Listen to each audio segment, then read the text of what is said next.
Bonjour, très chers frères et sœurs. Merci de me recevoir chez vous. Je suis votre frère, le docteur Raphaël Ikamba.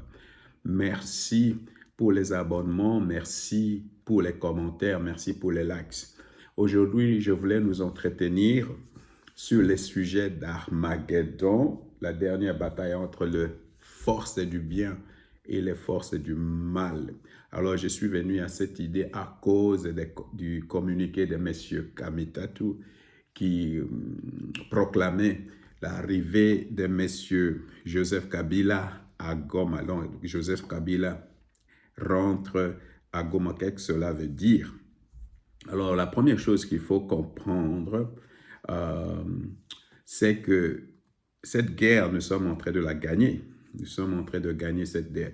Quand vous voyez sur les plans diplomatiques, sur les plans médiatiques, sur les plans numériques, sur ces plans-là, nous sommes en train de gagner.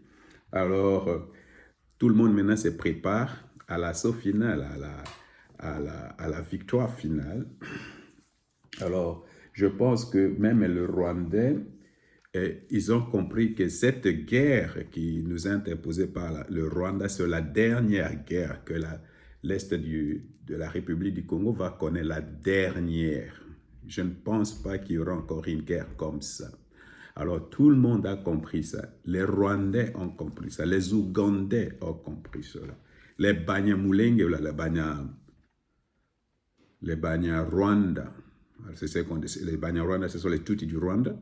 Et les Banyamulenge, je ne sais pas, ce sont les Tutsis du Congo, je ne sais pas. Les Banyamulenge ont surtout compris. Tous ces gens-là ont compris que cette guerre ici, s'ils ont des petites revendications ou quelque chose, c'est maintenant qu'il faut régler cela. Après, il n'y aura plus de guerre à l'Est. Il n'y en aura plus. Il n'y en aura plus. C'est ce que moi je crois. Parce que cette guerre, c'est la dernière guerre. Excusez-moi. Alors, vous savez, comme dans un match de foot, vous savez, comme dans un match de foot, quand l'équipe est en train vraiment de perdre, et l'entraîneur a un joker. Alors, il sort pour changer le cours de choses. Alors, moi, je pense que Kagame sent qu'il est en train de perdre. La Senko et ECC sentent qu'ils sont en train de perdre. Alors,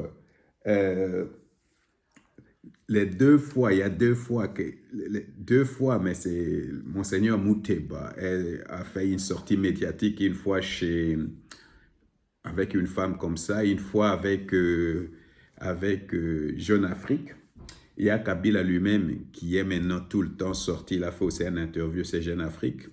Et puis je vois aussi Kamitatu et Katumbi, et je vois aussi M. Sensanga sur Top Congo.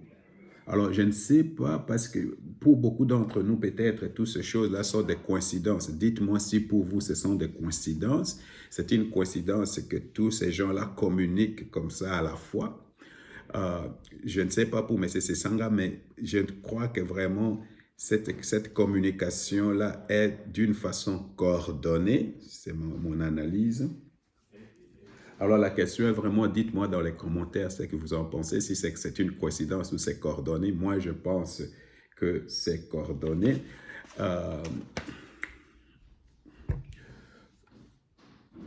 Alors je pense que M. Kagame, les multinationales qui exploitent les coltons là-bas, et Senko et ECC ont compris qu'ils sont en train de perdre. Alors, qu'est-ce qu'ils ont fait? Ils ont sorti leur joker. Qui est leur joker? C'est Kabila, Melchisedec. Il ne se cache plus.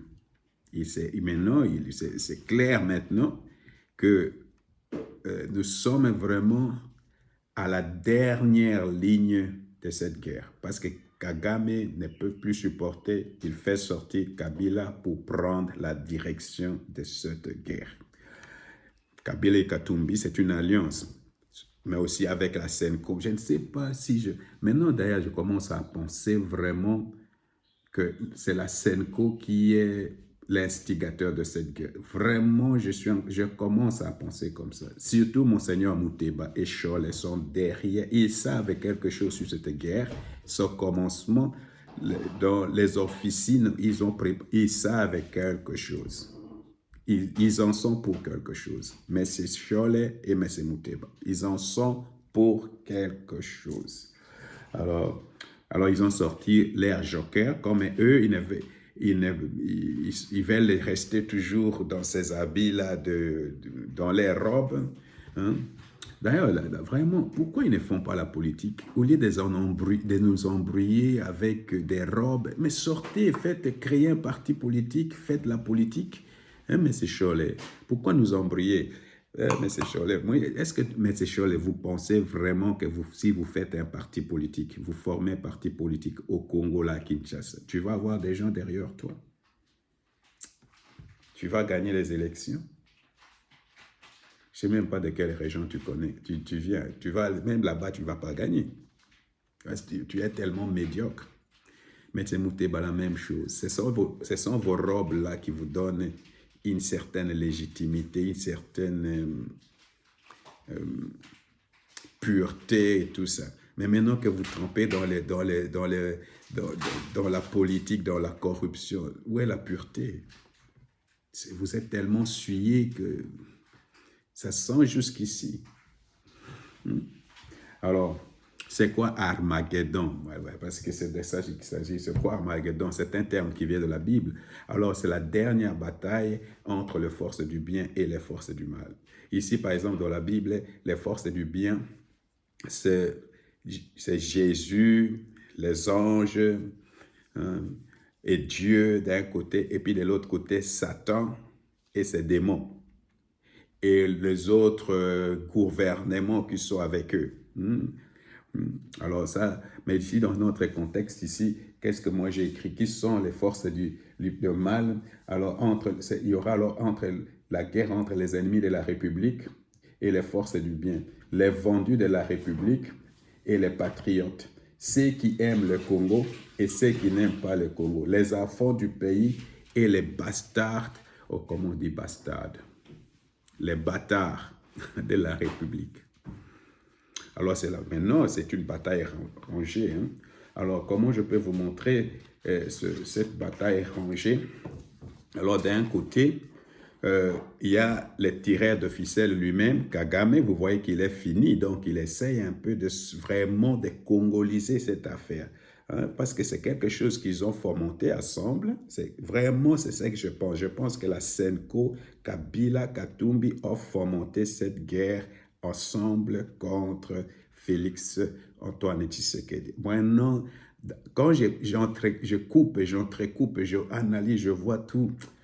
En tout cas, mais c'est Cholet, mais c'est Mouteba sont pour beaucoup dans cette guerre. Sont pour beaucoup. Il faut voir leurs déclarations.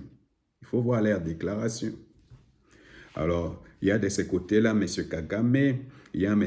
Kabila, il y a M. Katumbi, il y a M.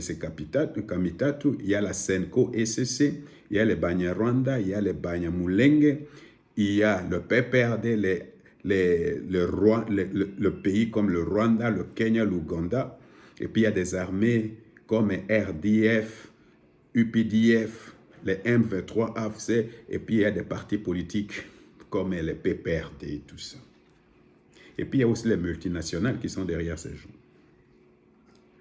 Et comme vous voyez, il y a ceux qui sont sur place à Kinshasa. Sur place à Kinshasa, ce sont les politiciens opportunistes, comme les Kamere, comme les Sesanga, comme les Bahati, comme les Matata Pogno. Ça, ce sont des gens-là, ils sont sur place, ils travaillent pour ces mouvements-là, sur place là-bas, dans les institutions même.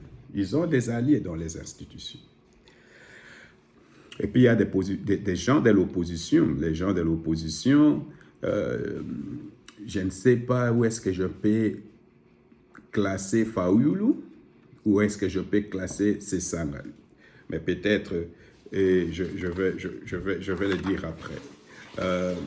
Et puis, il y a les camps de la patrie, il y a la République, la majorité des patriotes, il y a le président Félix Tshisekedi, il y a Jean-Pierre Bemba. D'abord, nous sommes la majorité. C'est ce que je veux dire. Quand je parle de la République, c'est la majorité. La majorité des Congolais sont des patriotes.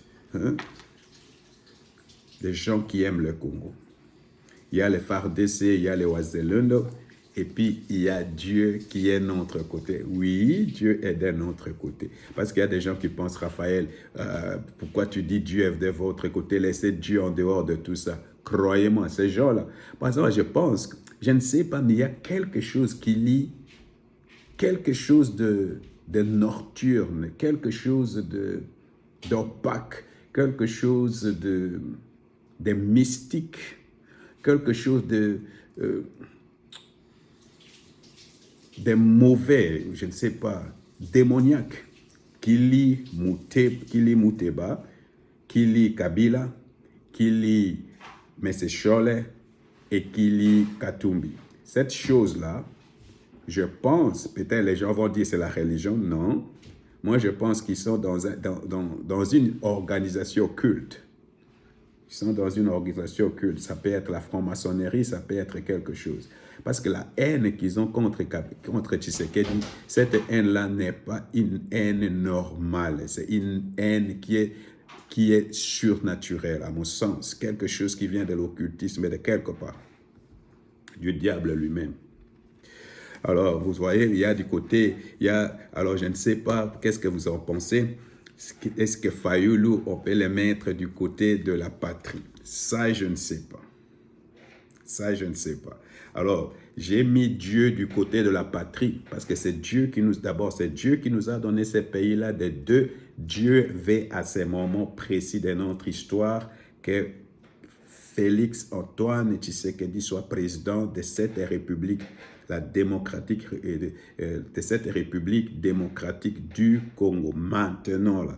C'est pourquoi, vous savez, moi je pense qu'ils vont perdre. Pourquoi? Parce que je leur donne les conseils de Gamaliel dans les Actes des Apôtres, chapitre 5, versets 34 à 38. Qu'est-ce qu'il est écrit là-bas?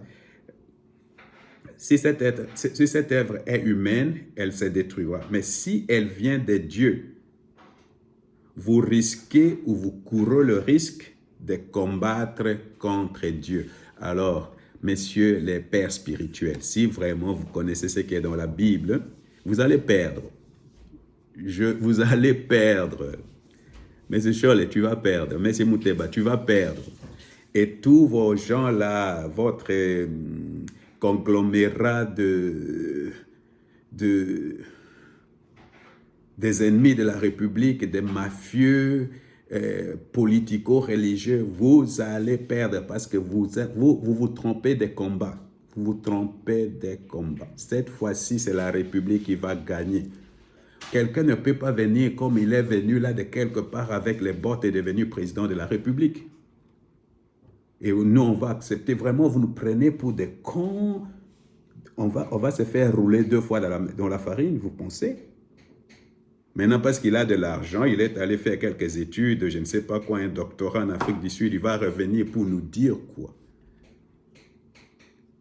Alors, peut-être Kabila aussi pense vraiment qu'il peut revenir au pouvoir comme il était venu à 96 ou 97 ou je ne sais pas quoi. Ces choses-là, maintenant, ces choses-là, c'est complètement révolu. Personne ne va accepter que Melchisedec rentre au pouvoir comme il est venu l'autre fois. Et les gens qui sont en train de penser qu'il va revenir, les gens comme les Mouteba, les gens comme les Chole, vous vous trompez des combats. Vous allez perdre. Je ne sais pas, je sens une certaine haine, une certaine colère à l'égard de ces gens. Vous allez perdre.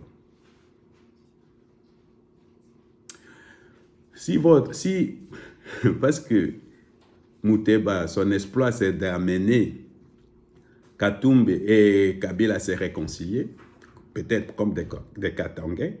Et si vous pensez que vous allez prendre aussi Katumbi, Kabila et Tshisekedi à redevenir ensemble, à se parler, des choses comme ça, peut-être vous allez réussir cela. Mais ce n'est pas pour que vraiment Kabila revienne au pouvoir dans ce pays-là. Ni lui, ni Katumbi. On ne peut pas quand même détruire notre pays, tuer les gens 2, 3, 4 fois et revenir vraiment comme ça de façon simple et impunie et encore fafaronner dans les rues de Kinshasa, ça n'a pas de sens. Et même les gens qui les soutiennent, je ne sais même pas pourquoi vous devez soutenir des gens comme ça. Ils se moquent de nous comme peuple. Ils se moquent de nous comme vraiment comme je venais de dire peuple. Ils nous prennent pour vraiment des gens amnésiaques ou je ne sais pas quoi. Alors c'est pourquoi je donne ce petit conseil à mon frère aîné, je ne sais pas combien d'âge on a d'écart, avec M. Fayulu, Prince Mpeng, quand je le vois, je pense que je suis plus âgé que lui. Alors, vraiment, est-ce que vous voulez vous mettre ensemble avec ces conglomérats des corrompus, des mafieux, des opportunistes politiques? Vraiment? Vous voulez vous mettre ensemble avec ces gens-là? À mon sens, vous êtes en train de faire une très grande erreur parce que les peu de crédits qui vous restent, les peu qui vous restent de crédit peut-être chez les Congolais, vous allez le perdre si vous vous mettez ensemble avec Katumbi, avec Kabila et avec la Senko. La Senko ne va pas sortir intacte de cette confrontation, de cette bataille. Cholet ne va pas sortir intact. Mouteba ne va pas sortir intact. On va plus se laisser leurrer, ou on va plus se laisser vraiment comme ça. On va plus jamais vous laisser danser sur nos nez. Plus jamais. Alors, il faut vraiment faire attention que vous vous alliez à ces gens. Parce que cette bataille, il y aura un camp qui va perdre et vraiment perdre lamentablement. Et il y a un camp qui va gagner. Alors, nous sommes de ces camps-là. C'est pourquoi je vous donne ces conseils-là. Ne vous alliez pas avec ces gens. Alors, la question est de savoir pourquoi ces gens, tout à coup, ils s'affichent ensemble, ils se montrent ensemble. Parce que Kagame est complètement fini. Kagame est au bout de souffle. Kagame est fini.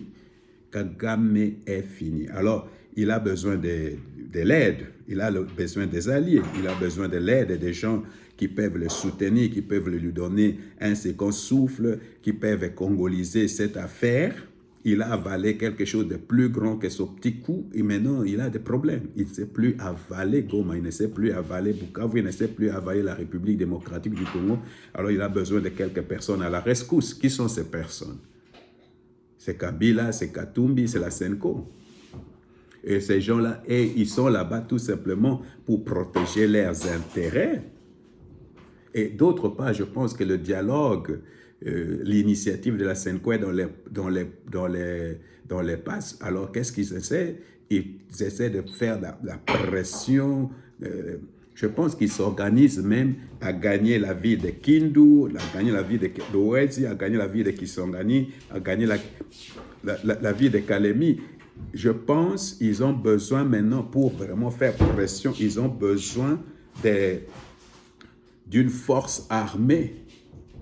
Ils ont besoin d'une force armée. Ils ont besoin de Kagame pour mettre le président sous pression.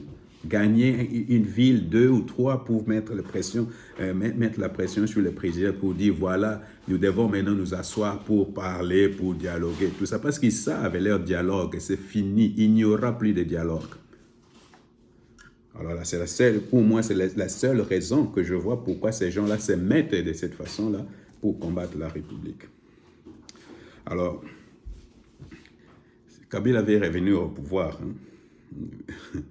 Il veut revenir au pouvoir. D'ailleurs, c'est ça que Kagame veut. Kagame veut quelqu'un comme ça, comme Moïse Ozangi avait dit. Comme ça, il a son couloir économique, il a son couloir politique où il contrôle toute cette partie de la région. C'est son allié, Kabila. Alors, il veut celui-là. Il veut la personne qui va lui donner la possibilité de contrôler l'Est. Alors, je ne sais pas si nous, on va accepter, on va le laisser de faire ces choses-là, surtout nous, les Congolais. Alors, vous voyez, quand vous observez un peu toutes les déclarations des politiciens, c'est là où vraiment, moi, je fais appel aux services secrets. Je fais appel au ministère des Affaires intérieures. Je fais appel au ministère de la Justice, même à tous les gouvernements. Moi, je ne comprends pas. Quand quelqu'un fait, Olive Lemba, par exemple, fait des déclarations comme mon mari est militaire, va aller faire des cadeaux au Monseigneur Willy là-bas à Goma, hein? Et que je pense que ce sont tous des complices de Kabila.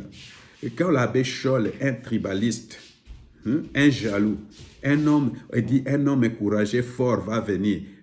Hein? Si le président n'accepte, c'est ce qu'il venait de dire en Belgique avec Ouswanika dernièrement, si le président n'accepte pas de dialogue, ce processus, ce qui va arriver après, ce n'est pas notre problème. Alors, je me pose la question, qui est cet homme fort? Kagame, Kabila, Katumbi? Qu'est-ce qui va se passer si le président n'accepte pas le dialogue? En tout cas, moi, si j'étais au ministère de l'Intérieur, j'étais vraiment du service secret. J'allais convoquer Scholl, il doit nous expliquer pourquoi il a dit ça. Pourquoi, si vous avez convoqué Chadari ou je ne sais pas l'autre là, comment il s'appelle? Parce que lui aussi avait dit quelque chose de semblable. Les gens de PPRD, oh, nous étions calmes parce que nous étions en train de nous organiser. Alors, pourquoi vous ne pouvez pas convoquer Scholl et lui poser ces questions? Où sont les Baswali qui sont tués à Kinshasa ou discriminés à Kinshasa? Qui est cet homme qui va venir? Qu'est-ce qui va se passer si le président n'accepte pas ce dialogue? Ce sont des questions qui sont tout à fait simples et je veux avoir de réponses de M. Scholl. Parce que lui, il sait. Il est dans ses combines, lui, il sait. Ce sont eux qui ont cuisiné cette guerre avec Muteba, avec Kagame, avec Kabila et avec Katumbi. Et ils savent. Et même M. Muteba, il est sécessionniste. C'est un sécessionniste. Mais c'est Muteba là, il est sécessionniste, il est tribaliste. Son grand problème, c'est Tshisekedi. Son grand problème, c'est la haine de Baluba. Je ne sais pas pourquoi, d'où vient cette haine. C'est un Moutou comme toi. C'est un Congolais. Pourquoi vous haïssez Tshisekedi jusque vraiment à vouloir faire une sécession? Moi, je ne comprends pas. Lui, il dit par exemple, si vous changez la constitution, vous jouez avec les feux. Alors, il met Katumbi, Kabila et tout ça ensemble, les ambongs du monde. Alors, moi, je ne sais pas, c'est peut-être aussi l'Église catholique se trompe d'époque. Parce que l'Église catholique pense que nous sommes au 15e siècle, au 17e siècle, où il faisait des absolutions. Parce que j'ai l'impression que toutes ces personnes qui ont volé, qui ont tué, vont donner des cadeaux, vont donner des terrains, et tout à coup, ces personnes deviennent de sang. Et c'est une pratique malsaine. Moi, je ne comprends pas comment on peut faire de l'absolution de certaines personnes comme Madame Olive Lembe, comme Katumbi, comme Kabila. Ce sont des voleurs. Leur place est en prison. C'est pour cette raison, moi, je ne comprends pas pourquoi les gens qui se réclament de l'Église catholique restent calmes. Par exemple, la première ministre dit qu'elle est catholique. Alors, il faut dire quelque chose. La majorité des gens qui sont au gouvernement là sont des catholiques, mais ils ne disent rien. Ils gobent tout ce que ces gens-là sont en train de faire. C'est pourquoi, voici mes quelques propositions contre ces gens-là. La première des choses, je ne sais pas. Parce que ce que je venais de dire, je pense que Senko et CC travaillent avec les services secrets rwandais. En tout cas, la première des choses, il faut exposer ces gens-là. Je ne sais pas, est-ce qu'on n'a pas de services secrets chez nous? Il faut exposer ces gens. Ces gens-là, comme les Allemands disent ici, ont des morts dans les caves. Ah, c'est le président qui disait, on va réouvrir les territoires, les tiroirs. Donc, il y a ces gens-là, je pense que ce sont des pédophiles peut-être, ce sont peut-être des corrompus, ils ont peut-être des femmes et des enfants. Montrez-nous tout cela pour que vous voyez leur crédibilité vraiment, parce qu'ils ne sont pas crédibles. Amenez leur vie sur la place publique. Parce qu'ils veulent être des hommes publics. Alors, il faut amener leur vie sur la place publique. Ils sont, ils sont venus, par exemple, les gens comme les Kabila, là, les Lembe, ils sont venus de mains libres, des mains vides. Tout à coup, maintenant, ils sont remplis de richesses et tout ça. Mais la Bible dit, tu es venu nu dans ce monde, tu vas rentrer nu. Vous comprenez ce que je veux dire? Ça veut dire que ces gens-là, il faut vraiment tout faire de façon que tout ce qu'ils ont gagné au Congo, là, qu'on reprenne. Et il ne faut même pas faire cette histoire de dialogue. Il ne faut pas leur donner beaucoup de respect et beaucoup de révérence. Il n'y a pas un peu de révérence dans ces gens, dans ces groupes de gens. Ni les gens des CC, ni les gens de catholiques. Il n'y en a pas. Je ne vois pas où est vraiment quelqu'un comme Senga va se mettre avec nous au niveau de la probité morale. Même Scholl, au niveau de la probité morale, je ne vois pas à quoi qu'est-ce qu'il va nous dire. Ah, c'est ce qui m'étonne. Parce que les gens ici en Europe, quand je vois les catholiques et tout ça, on sent une certaine probité morale. Il n'y a pas longtemps ici, à Hambourg, en Allemagne, je pense, il y a un qui a volé l'argent, je crois, quelques millions. On l'a mis à prison. On l'a mis à prison ici. Et puis pour expulser vraiment ces messieurs-là, les nonces apostoliques, il faut l'expulser. Il ne peut pas venir se misser dans les affaires politiques d'un État indépendant. On ne peut pas laisser toujours. Pourquoi tous ces gens-là se jouent de nous? Même les nonces apostoliques, il va venir nous apprendre quoi? Un petit pays d'ici, de la Tchéquie. Mais c'est un petit pays. Il va faire quoi? En tout cas, chers Congolais, il faut résister à ces gens. Nous devons résister à ces gens. Il faut les traiter dur. Arrêter avec la complaisance, sans pitié. Pas de respect pour ces gens-là. Ils sont venus sur le terrain de la politique, traitez-les comme des politiciens, c'est fini. Voilà ce que je voulais partager avec nous sur ces histoires de Senko, de Kabila et tout ça. En tout cas, que le Seigneur nous bénisse, mais restez calmes. Ne perdez pas votre sang-froid. Dieu est avec nous. Nous allons gagner cette guerre. Que le Seigneur vous bénisse.